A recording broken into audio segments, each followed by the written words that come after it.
बिस्मिल्लाहिर्रहमानिर्रहीम। अस्सलाम वालेकुम नादरीन, आप यूट्यूब चैनल देख रहे हैं, मैं इमरान खान।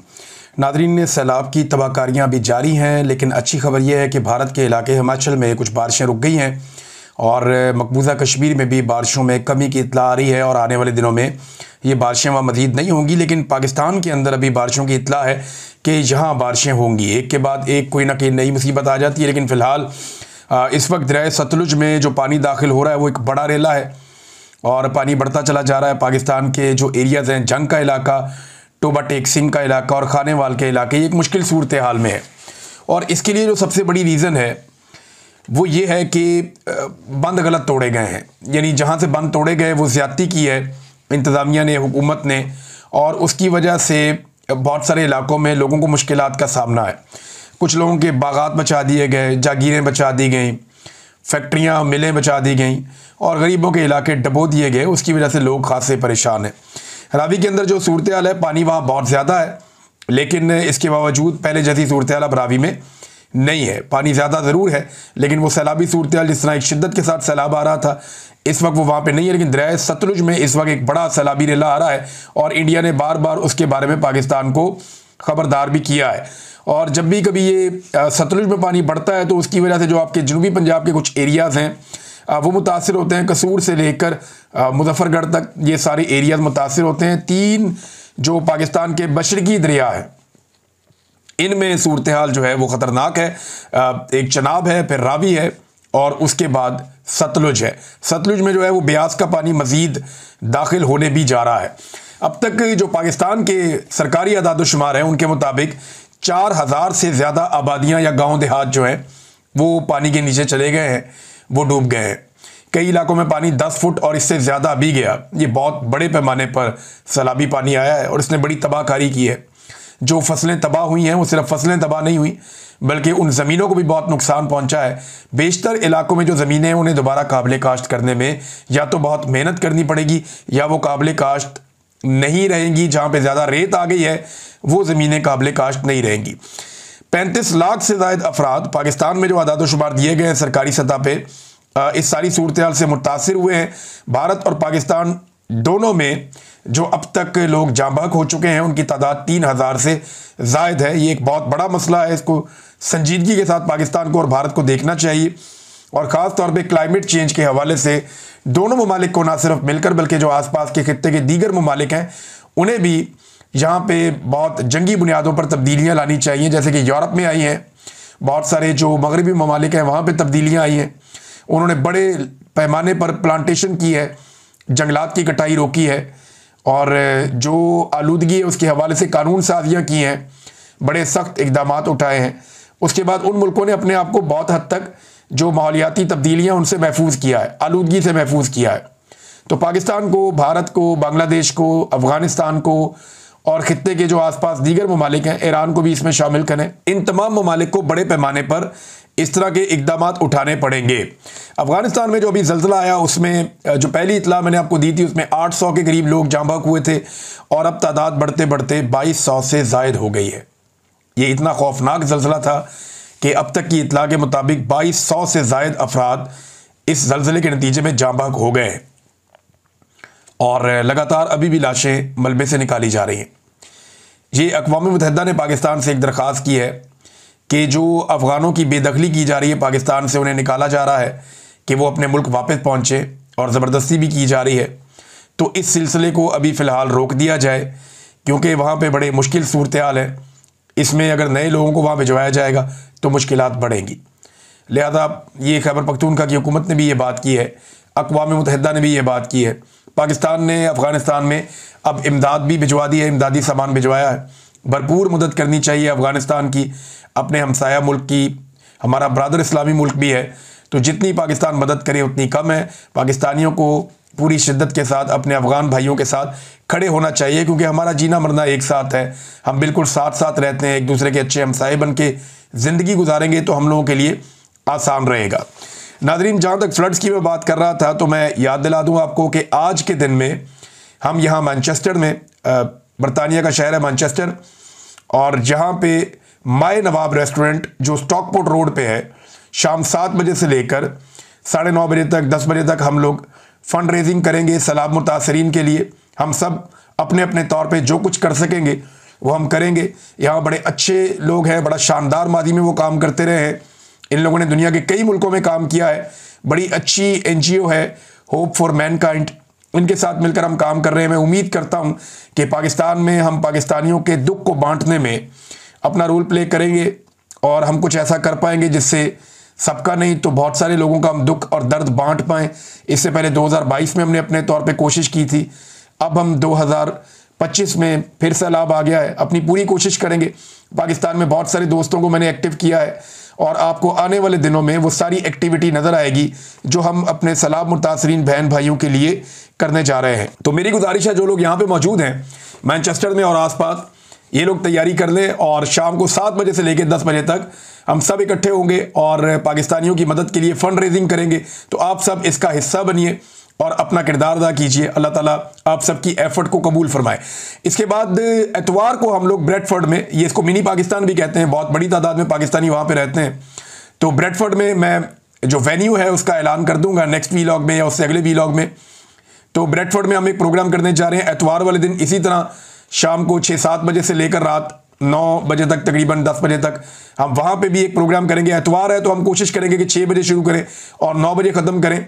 तो वहाँ जो है पाकिस्तानियों से अपील है ब्रेडफोर्ड में वो वहाँ पे आएँ और आकर सैलाब मुतासरीन की मदद करें और इस सिलसिले का हिस्सा बने।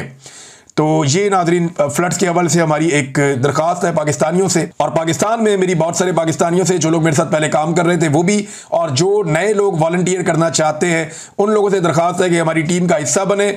और आने वाले दिनों में हम कुछ नंबर्स भी देंगे, कुछ लोगों से रब्ता भी करवाएंगे और अपनी टीम को बड़ा करेंगे, क्योंकि बड़ी मुसीबत है और इससे आप 1-2-4 दिन में निपट नहीं सकते।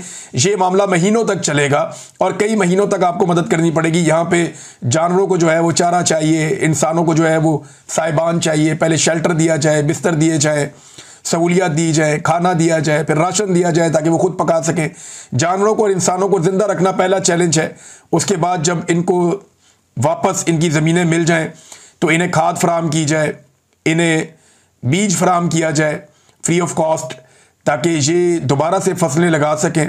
जहां मदद कर सके लोगों का घर बनाने में वो भी हम कोशिश करेंगे। डिपेंड करता है कि पाकिस्तानी कितना ज़्यादा बढ़ चढ़ के इस सिलसिले के अंदर हिस्सा डालते हैं। नाज़रीन, इलेक्शन कमीशन ऑफ पाकिस्तान ने पंजाब के जो 9 हल्कों में ज़िमनी इलेक्शन होने जा रहा था उसको रोक दिया है, और उसकी एक बड़ी वजह यह भी बताई जा रही है कि पाकिस्तान तहरीक इंसाफ ने वहाँ पे बाइकआउट कर दिया था। अब क्योंकि बाइकआउट है तो इसकी वजह से वहाँ पे वैसे भी बाइकआउट के बाद इलेक्शन तो रहा ही नहीं, अब तो वन साइडेड इलेक्शन है। PMLN जो है उन्हीं को जितवाना है, तो वो अपने उम्मीदवार का ऐलान करें और इलेक्शन करवाने की ज़रूरत ही कोई नहीं है। बस सिर्फ ऐलान कर दें कि ये हमारा उम्मीदवार है और इलेक्शन कमीशन को चाहिए उसको नोटिफाई कर दे कि ये MNA बन गया है। इलेक्शन की तो ज़रूरत ही नहीं है। यानी अगर 10 वोटों के मुकाबले में 1000 वोट भी पड़ जाए पाकिस्तान तहरीक इंसाफ को, तो जीतना तो 10 वोटों वाले ने। ये तो इलेक्शन कमीशन ऑफ पाकिस्तान का और पाकिस्तान की एस्टेब्लिशमेंट का तयशुदा फार्मूला है। एक भी ज़िमनी इलेक्शन उन्होंने तहरीक इंसाफ को नहीं जीतने दिया।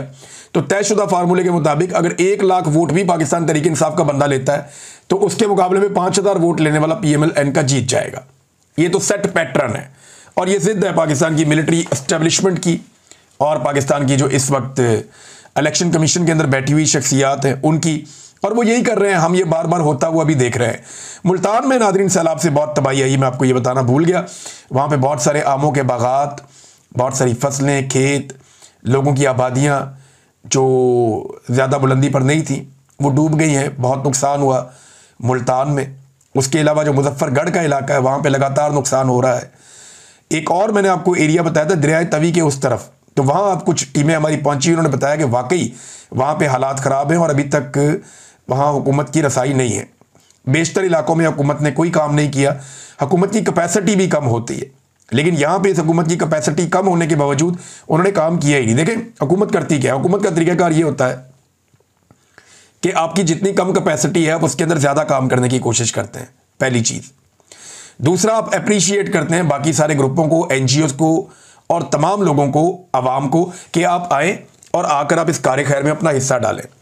हुकूमत को इससे कोई सरोकार नहीं होता कि किसका तस्वीर लग रहा है, किसका नारा लग रहा है, क्या हो रहा है। हुकूमत ये देखती है कि फैसिलिटेट किया जाए आवाम को खाना मिलना चाहिए, शेल्टर मिलना चाहिए, उनका ख्याल रखा जाना चाहिए, जानवरों को बचाया जाए, मेडिकल कैंप्स लगने चाहिए। तो हुकूमत हमेशा फैसिलिटेट करती है तमाम तंजीमों को। माजी में हम ये होता हुआ देखते भी रहे लेकिन इस मरतबा हम अजीब चीज़ ये देख रहे हैं कि हुकूमत ना सिर्फ खुद काम नहीं कर पा रही, वसाइल तो महदूद हैं लेकिन काबिलियत भी नहीं है।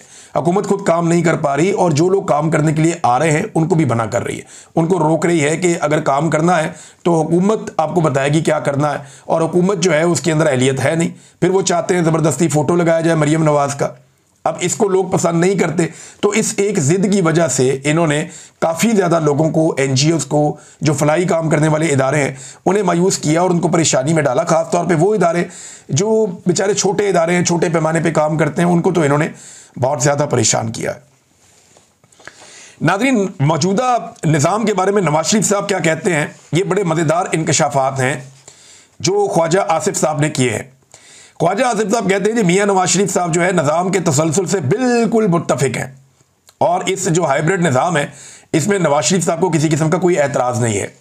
देखिए, अब वो लोग जो ये चूरन बेचते हैं कि नवाज शरीफ के अंदर लावा पाटने वाला है, वो लोग जो ये कहते हैं कि नवाज शरीफ साहब जो हैं वो अपने दिल में राज छुपा के बैठे हैं, वो ये कर देंगे, वो कर देंगे, आने वाले दिनों में वो मुतहर्रिक हो जाएंगे, वो बहुत सारी चीज़ों से पर्दा उठाने वाले हैं, वो सारे लोग ज़रा सोचें कि नवाज शरीफ साहब ख्वाजा आसिफ साहब से क्या कहलवा रहे हैं।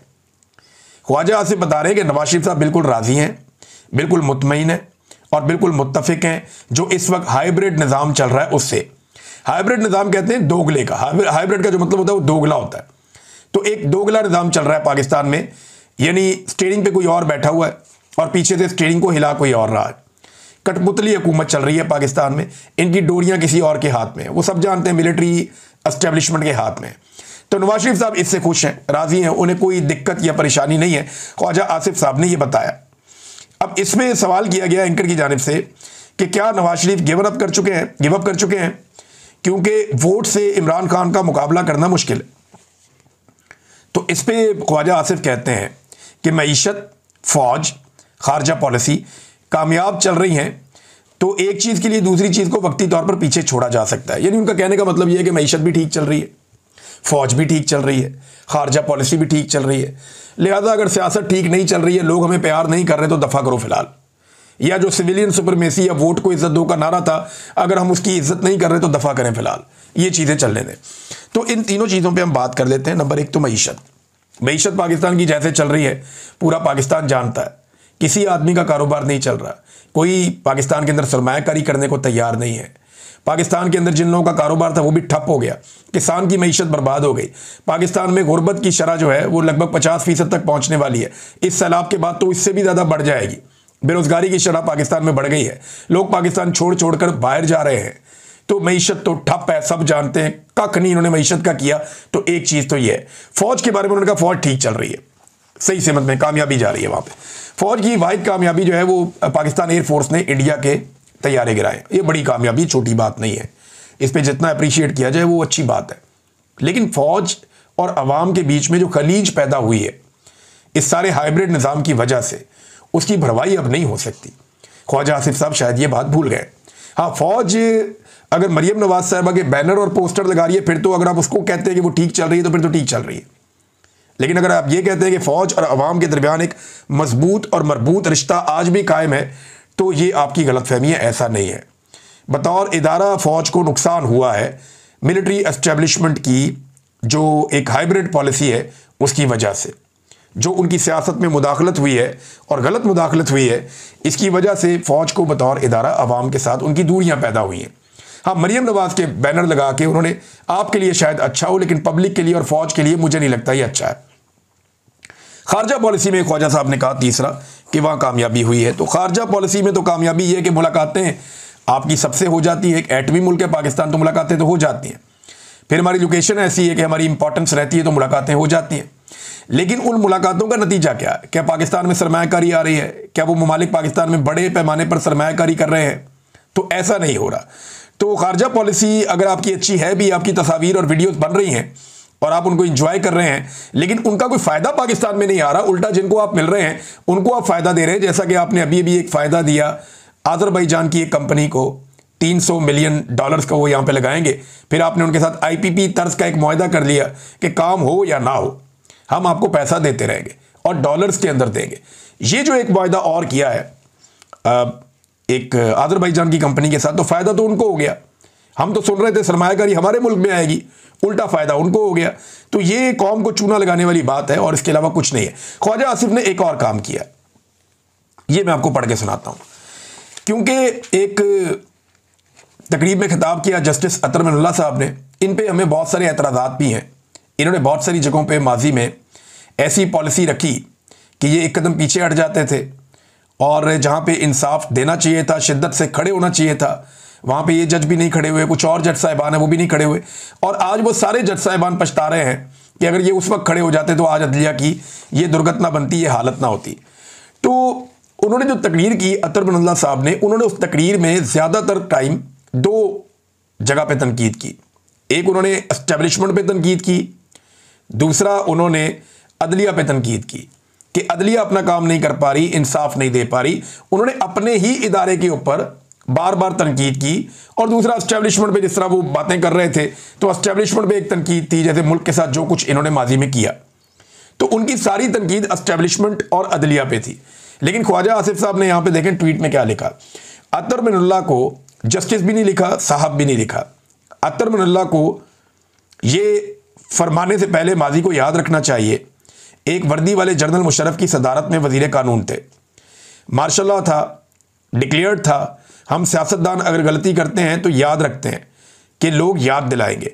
जब ये बड़े ओहदों पर फायद अशखास माजी की सहूलत का इस्तेमाल करके भूल जाते हैं, तो मैं सिर्फ इतना कहूँगा कि ये शख्स कोई शर्म करे, कोई हया करे।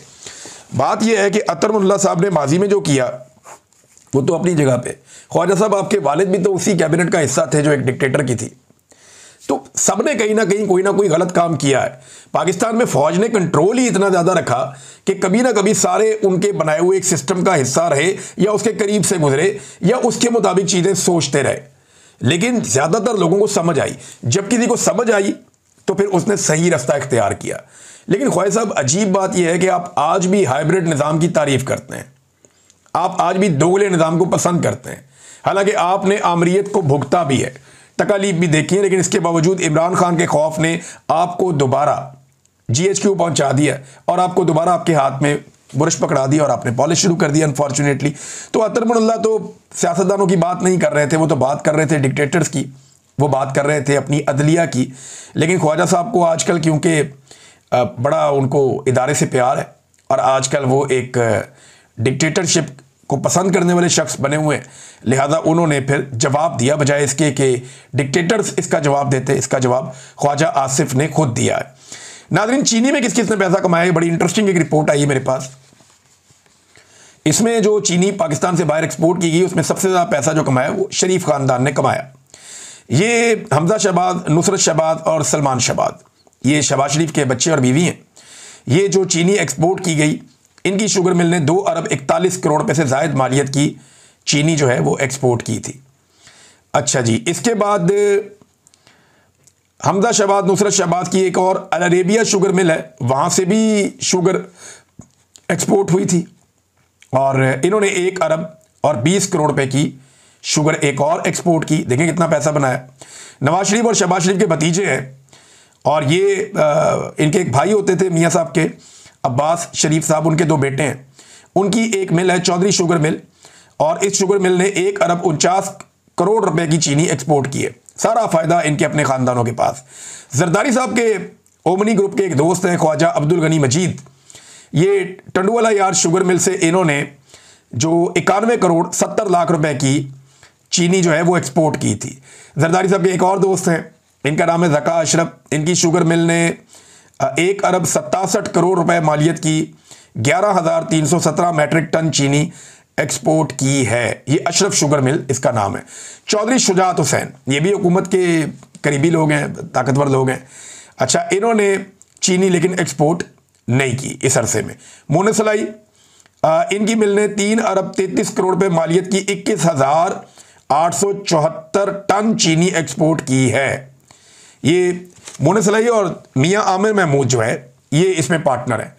तो खाली मोनसलाई ना समझे, मियाँ आमिर महमूद भी शामिल, और मियाँ आमिर महमूद जो है वो एक टीवी चैनल के मालिक भी हैं। तो उनकी जो रहीम यार खान शुगर मिल है ये वहाँ से जो है ये गई है। जहांगीर तरीन साहब की शुगर मिल्स जो हैं उन्होंने मजमूई तौर पर 15 अरब रुपए मालियत की 99,000 टन चीनी एक्सपोर्ट की। देखिए सारे लोग हुकूमत का हिस्सा है, सारा गेम सियासतदानों ने डाला है और पैसा बनाया इन्होंने इसके अंदर, देख लें आप।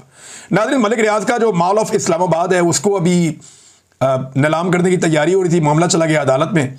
वहाँ पे मलिक रियाज के वकीलों ने, और वो आगे मलिक रियाज के वकील तो नहीं थे, वो जो उसके अंदर रहते हैं लोग जिनके पास वहाँ मलकियत है, उन्होंने आकर कहा जी हमने तो खरीदे हुए हैं, ये आप हमारे पे किस बात की सजा दे रहे हैं हमें?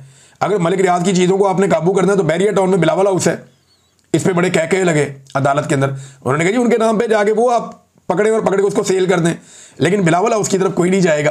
फिलहाल ये मामला जो है वो स्टे हो गया मेरे ख्याल में, और ये मामला भी आगे फिलहाल इस तरह नहीं बढ़ेगा।